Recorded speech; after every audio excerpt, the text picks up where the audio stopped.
Hello everyone. So last time we started a new topic which is flow of viscous fluid through circular pipe, in which we discussed about shear stress distribution, velocity distribution, maximum velocity to average velocity, and drop of pressure head, or you can say drop of pressure. Okay. In addition to that, we also discussed about Reynolds number and Reynolds experiment. Today we are going to start topic similar to that, which is flow of viscous fluid between two parallel plates. Okay, last time we considered a circular pipe, this time we're considering two parallel plates.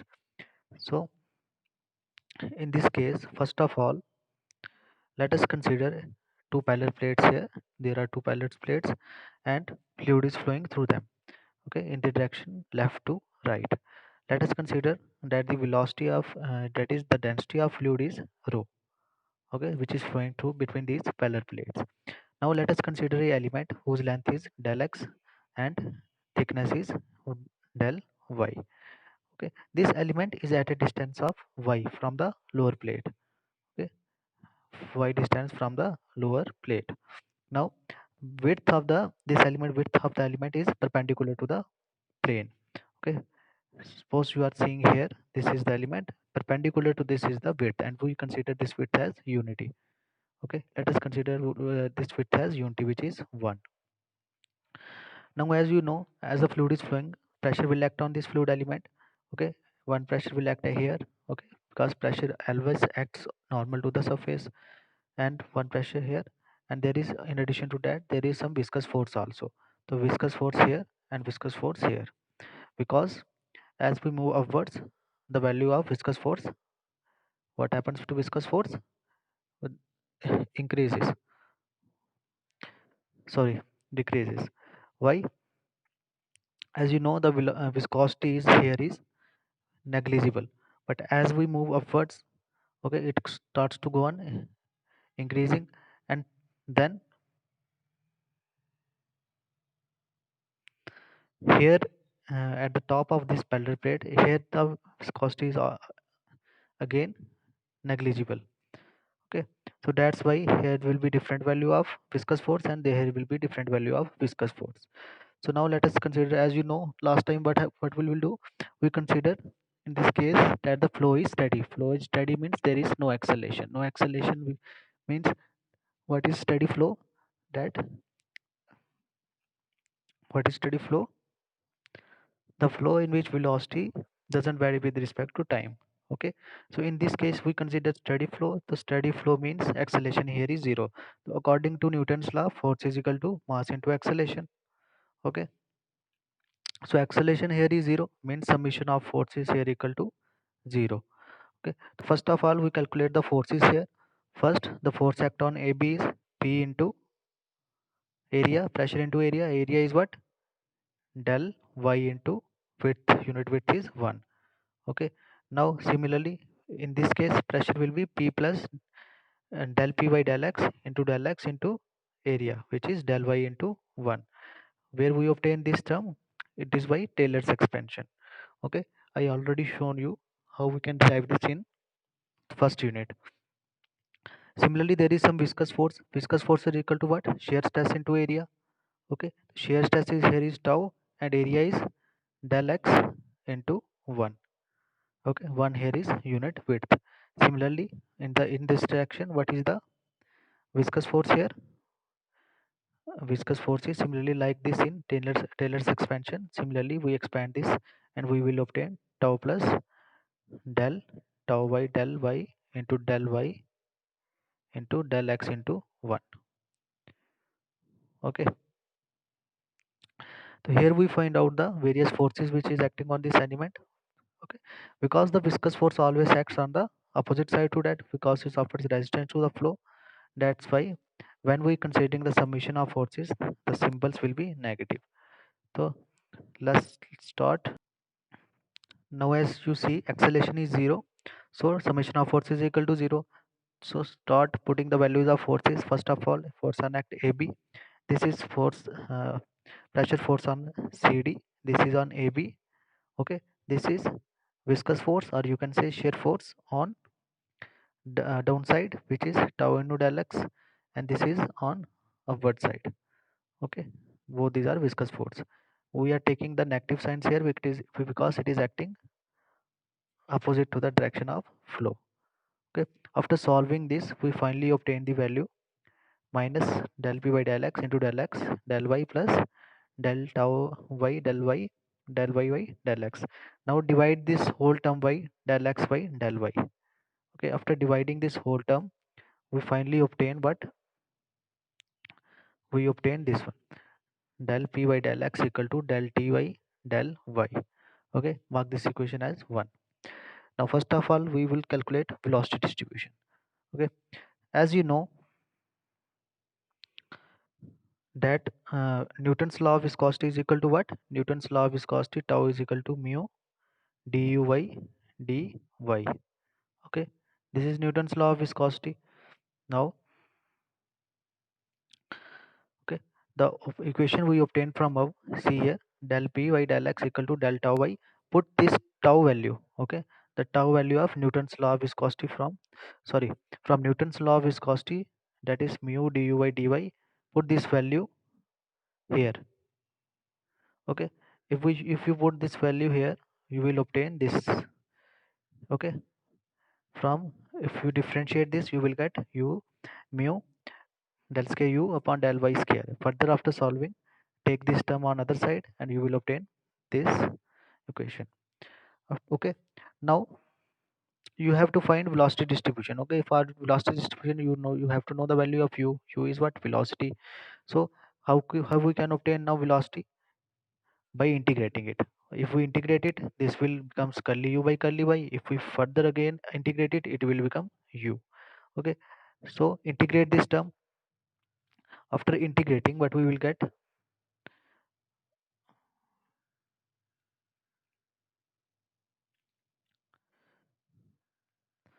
Okay, now we integrate this term and we will obtain this.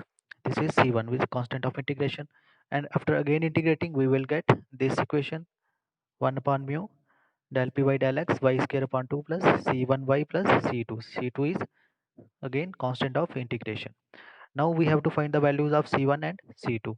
How we can find these values? We have to assume some boundary conditions.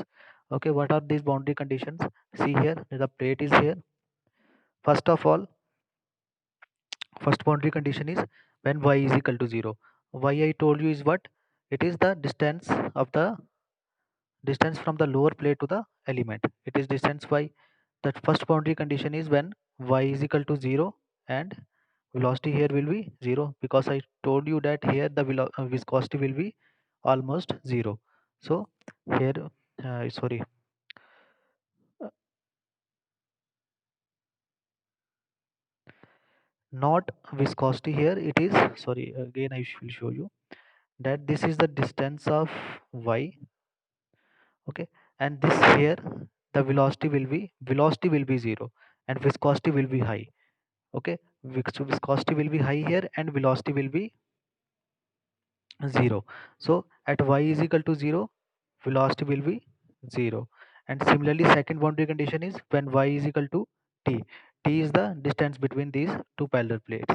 Okay, it is the distance between two parallel plates. When y is equal to t, then again u will be 0. Again, here is the plate, then again here the velocity of the fluid will be 0. So we have to assume these two conditions. Okay, firstly put this first condition in the equation. Okay, put first condition, that is y is equal to 0 and u is equal to 0 in first equation. So from here you can obtain c2 value, which is equal to 0. Now substitute the second boundary conditions in the equation and you will obtain the value of c1, which is equal to, substitute these values and finally you obtain minus 1 upon 2 mu del p by del x into t. Now substitute the value of c1 and c2 in the final equation which we obtained above. What is the equation here? See here, this is the equation we obtained. Substitute the value of c1 and c2 here, which we find below, and you finally obtain the equation as, this is the equation you obtain. Okay, u is equal to minus 1 upon 2 mu del p upon del x ty minus y square. Now you see that the u varies. You can say u is directly proportional to y square. Okay, square here. it means the distribution, velocity distribution will be parabolic in nature. Okay, now parabolic in nature how? See here, there will be two parallel plates. Now if you put the value here, if you put the value of y equal to t, okay, in this equation if you put the value of y equal to t, what you will get? You will get t square minus t square here, means in this case you will be 0. Okay, so in this case you will be 0, but if you put t is equal to, sorry, y is equal to, if you put y is equal to t by 2, okay, you will obtain from here what? T square upon 2 minus t square, means you obtain the maximum value here. So if you obtain the try to plot the velocity distribution, what will you get? You will get as the it is varies square of the y, then it means it is parabolic in nature. And you have seen that at t is equal to what? At y is equal to t, means the distance of the lower plate from upper plate is, अगर t है तो हमारे पास क्या हो जाएगा? ये 0 हो जाएगा। तो मतलब इस पोजीशन पे और यहाँ पे पोजीशन पे हमारे पास जो वेलोसिटी होगी वो 0 होगी। और जब 1/t y की वैल्यू क्या पुट कर रहे हैं हम? y की वैल्यू जब हम पुट कर रहे हैं किसके इक्वल? t/2 के, मतलब इसके हाफ के इक्वल, तो उस टाइम हमें मैक्सिमम वैल्यू मिल रही है। तो हमारे पास जो वेलोसिटी डिस्ट्रीब्यूशन आएगा वो यहाँ पे 0 आएगा इन पोर्शंस पे। Again I will show you, wait. इन पोर्शंस पे वेलोसिटी की वैल्यू 0 आएगी और यहाँ पे हमारे पास मैक्सिमम वैल्यू आएगी सेंटर पे। तो this is the velocity distribution, okay, in case of flow through parallel plates. Now let us discuss shear stress distribution. Now how can we obtain the shear stress distribution? Similarly, uh, the value of Newton's law of viscosity is this: tau is equal to mu du by dy. Now we obtain from the previous equation, okay. In previous equation what we obtain? In the velocity distribution, in that velocity distribution we obtain, we obtain this term minus 1 upon 2 mu curly p upon curly x dy minus y square. Okay, we derived in the previous one. Okay, now put this value of u, it is the value of u. If we substitute the u here, this value, okay, after substituting this, differentiate this term and you obtain tau is equal to mu minus 1 upon 2 mu del p upon del x t minus 2y. okay, इसको further solve करेंगे जब हम, तो further solve करके हमारे पास क्या आ जाएगा? ये म्यू और म्यू कैंसिल हो जाएंगे, तो यहाँ से हमारे पास -1/2 ये टर्म आ जाएगी। तो यहाँ से हम क्या देख रहे हैं कि जो टाउ है हमारे पास, टाउ क्या है? शेयर स्ट्रेस जो है हमारे पास किसके वैरी कर रही है? According to y. Velocity distribution में वाई स्क्वायर के अकॉर्डिंग कर रही थी, यहाँ पे कर रही है वाई के। तो मतलब जो हमारे पास डिस्ट्रीब्यूशन होगा वो लीनियर होगा, ठीक है, पैराबोलिक नहीं होगा। इस केस में हमारे पास डिस्ट्रीब्यूशन लीनियर होगा। तो अब सब्स्टिट्यूट करो वैल्यूज यहाँ पे, करो सब्स्टिट्यूट। अगर y की वैल्यू हमारे पास 0 है, मींस यहाँ पे है, यहाँ y की वैल्यू t है, क्योंकि मैंने क्या बताया था, डिस्टेंस हमारे बीच, डिस्टेंस प्लेट्स के बीच में डिस्टेंस t है। अगर वैल्यू की y की वैल्यू 0 तो एक डिस्टेंस ये आ गया, और y की वैल्यू t है तो ये आ जाएगा, ठीक है। अब पुट करो यहाँ पे वैल्यू, अगर y की वैल्यू t है तो हमारे पास आ जाएगा t माइनस 2t, मतलब 0 नहीं आ रहा है, ठीक है। और अगर सिमिलरली y की वैल्यू अगर 0 पुट करूँ मैं, ठीक है, तो क्या आ जाएगा? t minus 0। तभी यहाँ पे भी 0 नहीं आ रहा है, तो मतलब हमारे पास शेयर जो होगी, इस केस में शेयर स्ट्रेस जो होगी मैक्सिमम होगी। किस केस में? जब y की वैल्यू 0 होगी, या y की वैल्यू जब होगी हमारे पास t, ठीक है। सिमिलरली अगर हम पुट करेंगे t/2 हियर, इस इक्वेशन में अगर हम t/2 पुट करेंगे y की वैल्यू, तो हमारे पास t/2 मीन्स हाफ पे, टू पैरेलल प्लेट्स के हाफ पे, ठीक है। तो हमारे पास क्या वैल्यू आ जाएगी? t minus twice of t/2, यहाँ से 2/2 कैंसिल, और t माइनस टू क्या, t माइनस टी क्या आ जाएंगे? 0। तो इस केस में हमारे पास शेयर स्ट्रेस जो हो जाएगी वो 0 हो जाएगी, ठीक है। कि ये समझ आ गया यहाँ पे शेयर स्ट्रेस कहाँ पे 0 होगी, कहाँ पे मैक्सिमम। अब इसको हम जब प्लॉट करेंगे, ठीक है, तो हमने क्या देखा, जब हमने सेंटर में वैल्यू पुट की तो हमारे पास शेयर स्ट्रेस की वैल्यू आ रही थी 0, ठीक है, यहाँ पे आ रही थी 0। और जब हम वैल्यू पुट कर रहे थे y की वैल्यू 0 या t पुट कर रहे थे, मतलब यहाँ पे या यहाँ पे पुट कर रहे थे, हमें मैक्सिमम वैल्यू मिल रही थी, ठीक है। तो ये हमारे पास आ जाएगी, कि आ जाएगी हमारे पास ये शेयर स्ट्रेस डिस्ट्रीब्यूशन, ठीक है। तो वेलोसिटी डिस्ट्रीब्यूशन हमारे पास पैराबोलिक आ जाएगी इस टाइप से, क्योंकि वो वेरी कर रही है स्क्वायर ऑफ द वाई, और ये लीनियरली वेरी कर रही है, तो ये हमारे पास शेयर स्ट्रेस डिस्ट्रीब्यूशन आ जाएगी। ठीक है, तो हमारे पास दो टर्म्स आ गई यहाँ पे, एक आ गई वेलोसिटी डिस्ट्रीब्यूशन, अब आ गई सेकंड आ गई शेयर स्ट्रेस डिस्ट्रीब्यूशन। अब हम next we will start ratio of maximum velocity to the average velocity. अब मैक्सिमम वेलोसिटी तो आपने देख ली कहाँ मिलती है हमें, जब t/2 पे, जब मैक्स t/2 होगा तब हमें मैक्सिमम वेलोसिटी मिलेगी। ठीक है, तो मैक्सिमम वेलोसिटी निकालने के लिए क्या करेंगे हम, वही इक्वेशन जो u की इक्वेशन निकली थी हमारे पास।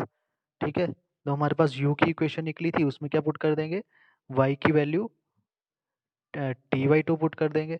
तो जब हम यहाँ पे t/2 पुट करेंगे y की वैल्यू, तो फाइनली हमें क्या इक्वेशन मिल जाएगी, हमें मिल जाएगी u मैक्स की वैल्यू, मतलब मैक्सिमम वेलोसिटी हमें मिल जाएगी। क्योंकि हमने देखा कि वहाँ पे मैक्सिमम वेलोसिटी कहाँ पे होती है, मैक्सिमम वेलोसिटी होती है हमारे पास सेंटर में, क्योंकि आपने अरेंजमेंट किस टाइप का था वहाँ पे डिस्ट्रीब्यूशन का, इस टाइप का अरेंजमेंट था। ठीक है, मीन्स मैक्सिमम यहाँ पे सेंटर पे होगी। तो सब्स्टिट्यूट करेंगे वैल्यू t/2 और यहाँ से हमें u मैक्स की वैल्यू मिल जाएगी। Okay, now we have to find average velocity. अब मैंने आपको क्या बताया था, average velocity discharge is equal to area into velocity. तो इसमें जो वेलोसिटी होती है हमेशा एवरेज वेलोसिटी होती है। ओके, तो हमें इस वेलोसिटी को निकालने के लिए क्या चाहिए, हमें चाहिए डिस्चार्ज अपॉन एरिया। तो डिस्चार्ज हमें निकालना है, सबसे पहले एलिमेंट के लिए डिस्चार्ज निकालने के लिए हमने एलिमेंट कंसीडर किया है। डिस्चार्ज किसके इक्वल होता है, area into velocity into velocity. ठीक है, तो वेलोसिटी यहाँ से हम क्या करेंगे, देखो यहाँ पे वेलोसिटी हमें पता है, क्योंकि वेलोसिटी तो कांस्टेंट ही है। ठीक है, क्योंकि हमने देखा था फ्लो स्टेडी है, तो with respect to time change नहीं होती है वेलोसिटी, तो वेलोसिटी तो आ जाएगी यहाँ पे वही जब हमने निकाली थी वेलोसिटी डिस्ट्रीब्यूशन में। और एरिया क्या आ जाएगा, dy into one, one is the unit width. ठीक है, तो यहाँ से हमारे पास डिस्चार्ज आ जाएगा, इसको जब हम आगे फर्दर सिंप्लीफाई करेंगे, ओके, फर्दर सिंप्लीफाई करने पे क्या मिलेगा हमें, जो डिस्चार्ज आएगा डी क्यू की वैल्यू आएगी। अब डी क्यू तो हमें चाहिए नहीं, हमें चाहिए टोटल डिस्चार्ज। तो टोटल डिस्चार्ज निकालने के लिए हमें करना पड़ेगा इंटीग्रेट उस इक्वेशन को, किसके बीच में, टू पैरेलल प्लेट्स हैं, zero y is equal to zero से टी के बीच में हमें इंटीग्रेट करना पड़ेगा। इन दोनों का डिस्टेंस क्या था, टी। तो इसके बीच में जब हम इसको इंटीग्रेट करेंगे, तो फाइनली जब इंटीग्रेट करेंगे तो हमें इस तरह से इक्वेशंस मिल जाएंगे। तो इनको फर्दर सॉल्व करने पे हमें, हमारे पास आ जाएगा ये इक्वेशन डिस्चार्ज की, -1/12 mu del P upon del X into T cube. Okay, अब मैंने क्या बताया था कि हमने निकालना था average velocity. Average velocity is equal to what, discharge upon area. ठीक है, ये हमारे पास डिस्चार्ज आ गया टू पैरेलल प्लेट्स के बीच में जो टोटल डिस्चार्ज हो रहा है। तो एरिया भी जो हम लेंगे वो पैरेलल पाइप्स का जो एरिया होगा वो लेंगे। तो क्या एरिया होगा, ये पाइप्स थी हमारे पास, ये डिस्टेंस था टी, तो एरिया हो जाएगा उसका ये टी इंटू जो परपेंडिकुलर डिस्टेंस पे हमारे पास विड्थ है, दैट इज यूनिट विड्थ, वो आ जाएगा टी इंटू वन। ठीक है, तो यहाँ से हम जब सब्स्टिट्यूट करेंगे वैल्यूज, तो हमारे पास एवरेज वेलोसिटी आ जाएगी। देखो ये हमने एरिया डिस्चार्ज निकाला ऊपर अभी, और एरिया से जब डिवाइड कर देंगे तो हमें मिल जाएगी हमारी अपनी एवरेज वेलोसिटी, या हम आपको मीन वेलोसिटी भी बोल सकते हैं। ठीक है, तो अब यहाँ से तो आप सिंपली निकाल सकते हो मैक्सिमम वेलोसिटी, आपने यू मैक्स स्टार्टिंग में निकाल दी थी और एवरेज अभी निकाल ली, यू बार या फिर मीन बोल सकते हैं इसको। तो जब इसकी रेशियो निकालोगे, दोनों को डिवाइड करोगे आप, if you divide both you will get terms 3/2 which is, इनकी रेशियो आएगी 1.5। ओके, तो अब यहाँ पे हमारे पास क्या क्या हो गया, वेलोसिटी डिस्ट्रीब्यूशन भी हो गया, शेयर स्ट्रेस डिस्ट्रीब्यूशन भी हो गया, और maximum velocity to the average velocity भी निकल गया। ये टर्म्स इंपॉर्टेंट है, ये काफी बार आपके पेपर्स में पूछी हुई है इनकी रेशियो निकालने के लिए। अब हम नेक्स्ट निकालेंगे drop of pressure head for a given length. Okay, तो drop of pressure head for a given length कैसे निकलेगा, हम वही सिंपल पैरेलल पाइप, जैसे लास्ट केस में हमने सर्कुलर केस में कंसीडर किया था, टू सेक्शंस ले लेंगे। ठीक है, टू सेक्शंस ले लेंगे, उनके बीच का डिस्टेंस एल होगा। तो इस सेक्शन में प्रेशर लगेगा दो सेक्शंस के ऊपर, फ्लूइड के फ्लो होने की वजह से, एक यहाँ लगेगा यहाँ पे और एक लगेगा P2। ठीक है, तो अब देखो यू बार जो मीन एवरेज वेलोसिटी थी आपने आपने निकाली अभी थोड़ी देर पहले, तो यहाँ से हमारे पास मीन एवरेज हमें पता है। तो इसमें से ये curly P upon curly X, that is pressure को हम change in pressure with respect to distance जो हम इसको सेपरेट कर देंगे। ठीक है, तो वहाँ से हमें ये इक्वेशन मिल जाएगी। अब इसको इंटीग्रेट करना है हमें, और क्योंकि हमें चाहिए प्रेशर हेड में ड्रॉप, दैट इज हमें चाहिए P1 माइनस P2 चाहिए हमको। ठीक है, तो इसको निकालने के लिए क्या करना पड़ेगा, इन बिटवीन 2 एंड 1 के बीच में हम इनको इंटीग्रेट कर देंगे, ठीक है, इसको भी और इस वाली टर्म को भी। तो फाइन जब हम इनको इंटीग्रेट करेंगे, यहाँ देखो इंटीग्रेट किया हमने, तो हमारे पास ये टर्म आ जाएगी, ठीक है। विद रिस्पेक्ट टू टी कर रहे हैं, सॉरी dx कर रहे हैं, ये वाला टर्म्स तो सारी कांस्टेंट आ जाएंगी, और यहाँ कर रहे थे डिस्टेंस क्या है इनके बीच में, देखो ये वाला डिस्टेंस x1 है और ये वाला डिस्टेंस है x2, ठीक है। तो और ये वाला यहाँ पे प्रेशर P1 है और यहाँ पे प्रेशर P2 है। तो सेक्शंस 1 और 2 और 1 के बीच में करेंगे जब, तो हमारे पास प्रेशर ये आ जाएगा और ये डिस्टेंस आ जाएगा हमारे पास ये, सिर्फ एक्स ही यहाँ पे होगा, इंटीग्रेट होगा, ठीक है। तो यहाँ से हमें एक्स की वैल्यू मिल जाएगी। और अब देखो x2 माइनस x1 क्या है हमारे पास, x2 में से x1 निकाल देंगे तो ये हमारे पास लेंथ आ जाएगी, तो इसको हम L भी लिख सकते हैं। तो L लिखेंगे तो फाइनली हमारे पास ड्रॉप इन प्रेशर आ जाएगा which is equal to P1 minus P2, okay, 12 mu u bar which is mean velocity divided by T square into L। अब हमें क्या निकालना है, हमने निकालना था head loss, okay, head loss due to friction. तो उसके लिए हमें क्या करना पड़ेगा, रो जी से इसको डिवाइड करना पड़ेगा दोनों साइड्स को। तो P1 अपॉन रो जी, यहाँ पे रो जी कर देना, P1 minus P2 upon rho G equal to 12 mu u bar L into rho G by T square. तो यहाँ से हमारे पास आ जाएगा drop of pressure head for a given length, okay. तो यहाँ इस केस में हमने क्या किया, हमने 2 सेक्शंस कंसीडर की, उनका डिस्टेंस ले लिया x1 ले लिया सेक्शन 1 का, ओके, y से, और इसका डिस्टेंस ले लिया हमने x2। प्रेशर जो फ्लो की वजह से लग रहा है, आपको पता ही है नॉर्मल प्रेशर लगता है, तो यहाँ पे P1 आ जाएगा, यहाँ पे P2, और ये हमने पहले से निकाला हुआ, इंटीग्रेट करके फाइनली हमें पास इक्वेशंस आ जाएंगी। तो this is all about flow between two parallel plates, flow of viscous fluid between two parallel plates। viscous fluid means real fluids. तो इसमें क्या क्या कंडीशन हमने कंसीडर की थी कि हमारे पास सबसे पहले जो हमारे पास कंडीशन है वो है स्टेडी फ्लो होगा, क्योंकि स्टेडी फ्लो होगा तभी तो एक्सेलेरेशन हमारे पास जीरो होगी, ठीक है। तो यहाँ से क्लियर हो गया। अब नेक्स्ट हमारे पास कुछ टर्म्स है हमारे पास, उनको डिस्कस कर लेते हैं। नेक्स्ट हमारे पास कुछ टर्म्स आ जाती हैं। एक तो सबसे पहले है काइनेटिक एनर्जी करेक्शन फैक्टर, ठीक है। काइनेटिक एनर्जी करेक्शन फैक्टर क्या होती है हमारे पास, इसको हम डिनोट करते हैं अल्फा से। सिंपल रेशियो है, आपको ये याद करनी पड़ेगी। तो इसको हम डिनोट करते हैं अल्फा से। तो इसके अल्फा किसके इक्वल होगा, kinetic energy per second based on actual velocity upon kinetic energy per second based on average velocity, ठीक है। तो दोनों हमने निकाल ली अभी यहाँ पे, तो वहाँ से हम आपकी अल्फा की वैल्यू निकाल सकते हैं। सिमिलरली एक करेक्शन फैक्टर होता है जिसको हम बोलते हैं मोमेंटम करेक्शन फैक्टर। इसी के similar to that which is momentum correction factor is equal to beta, ठीक है। उसमें अल्फा, ये अल्फा से डिनोट करते हैं, इसको करते हैं बीटा से। तो उसमें क्या था, काइनेटिक एनर्जी पर सेकंड, और इसमें है momentum per second, okay. Momentum is equal to what, momentum is equal to mass into velocity, ठीक है। तो momentum per second based on actual velocity upon momentum per second based on average velocity. तो ये simple terms हैं, इनकी ratios है, ये आपको याद रखनी पड़ेगी, ठीक है। इसके अलावा सिलेबस में आपके दो टर्म्स और दी हुई हैं, उनको भी डिस्कस कर लेते हैं हम। वो कौन कौन सी टर्म्स हैं, ये हमारे पास दो टर्म्स हैं, ये देखो। Firstly as hydraulic gradient line, which we also call as HGL line, okay. और सेकंड हमारे पास है टोटल एनर्जी लाइन, जिसको हम बोलते हैं TEL, ठीक है। तो कई बार आपके एग्जाम्स में पूछा हुआ है कि what is HGL and what is TEL, okay. तो देख लेते हैं इसको भी, ये क्या चीज़ है HGL और TEL। तो for to understand this let us see a diagram so you can understand it easily। तो see here is a diagram, okay. तो बर्नौलीज इक्वेशंस में हमने डिफरेंट हेड्स पढ़े थे, प्रेशर हेड पढ़ा था, काइनेटिक हेड पढ़ा था, ठीक है, और उसके साथ साथ पढ़ा था डेटम हेड। तो इन्हीं पे ये डिपेंड करता है हमारे पास हाइड्रोलिक ग्रेडियंट लाइन और टोटल एनर्जी लाइन। सपोज हमारे पास ये पाइप है, ठीक है, और ये हमारे पास डेटम है, यहाँ से हम डेटम है, यहाँ से फिक्स डेटम है, यहाँ से हम reference with reference to this हम आगे मेजरमेंट कर रहे हैं, ठीक है। तो हमारे पास हाइड्रोलिक ग्रेडियंट लाइन क्या होती है, हाइड्रोलिक ग्रेडियंट लाइन वो होती है जिसमें हम, जो हमें किसका सम देती है, प्रेशर हेड और डेटम हेड का, ठीक है। ये हमारे पास प्रेशर हेड है P/W, और ये Z1 जो हमारे पास डेटम हेड है, इन दोनों का जो सम हमें लाइन देती है। देखो यहाँ पे इसका सम जो है, ठीक है, सिमिलरली यहाँ पे कुछ सम होगा इसका, प्रेशर हेड का और डेटम हेड का। इसको जब हम लाइन को ज्वाइन करेंगे इन दो पॉइंट्स को, तो उससे हमें जो लाइन मिलती है उसको हम बोलते हैं हाइड्रोलिक ग्रेडियंट लाइन, ठीक है। सिंपल है, क्या सिंपल है कि ये किसका सम होता है, प्रेशर हेड और डेटम हेड के, जो पाइप में फ्लूइड फ्लो हो रहा है उसके प्रेशर हेड और डाटम हेड का सम जो हमें देता है वो हमें हाइड्रोलिक ग्रेडियंट लाइन देती है। तो दूसरे टर्म्स में इसको हम ऐसे भी डिफाइन कर सकते हैं कि it is the line which is obtained by joining the top of all vertical coordinates, okay, showing the pressure head of a flowing fluid from the center of the pipe, okay। अगर ये centre of the pipe है तो यहाँ से हम अगर इसको major करें सिर्फ प्रेशर हेड को, ठीक है, तो इसके जो ऑर्डिनेट्स, ओके,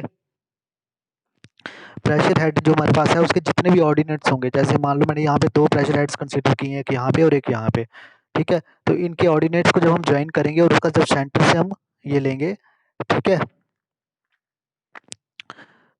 प्रेशर हेड, उस लाइन को हम बोलेंगे hydraulic gradient line. Similarly total energy line क्या होती है, इसमें डाटम हेड, प्रेशर हेड और काइनेटिक हेड तीनों का जब सम हो जाए, ठीक है, फ्रॉम द डाटम, डाटम से ले रहे हैं हम, यहाँ पे फिक्स डाटम है विद रेफरेंस टू जिसके ले रहे हैं, तो उस केस में हम उसको बोलते हैं टोटल एनर्जी लाइन, या फिर उसको हम ऐसे डिफाइन कर सकते हैं जो हमारे पास प्रेशर हेड और काइनेटिक हेड के ऑर्डिनेट्स हैं, ठीक है, जैसे ये ऑर्डिनेट है एक, ठीक है, और सिमिलरली एक ऑर्डिनेट ये है, इनको ज्वाइन करने पे, ठीक है, from the center of the pipe, okay।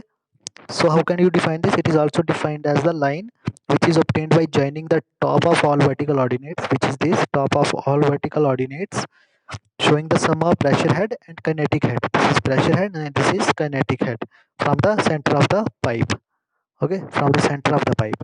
तो दो तरीके हैं इसको, या फिर हम डाटम लाइन को भी कंसीडर करेंगे या फिर हम सेंटर से देखेंगे, तो हमें जो कोऑर्डिनेट्स मिलेंगे उन कोऑर्डिनेट्स को ज्वाइन करके जो हमें लाइन मिलती है किसकी, प्रेशर हेड और काइनेटिक हेड की, उसको हम बोलते हैं total energy line, okay. So this is it for today. Next time we will start a new unit which is momentum equation and its applications, okay। With this our module 2 is completed। That's it for today, okay, thank you।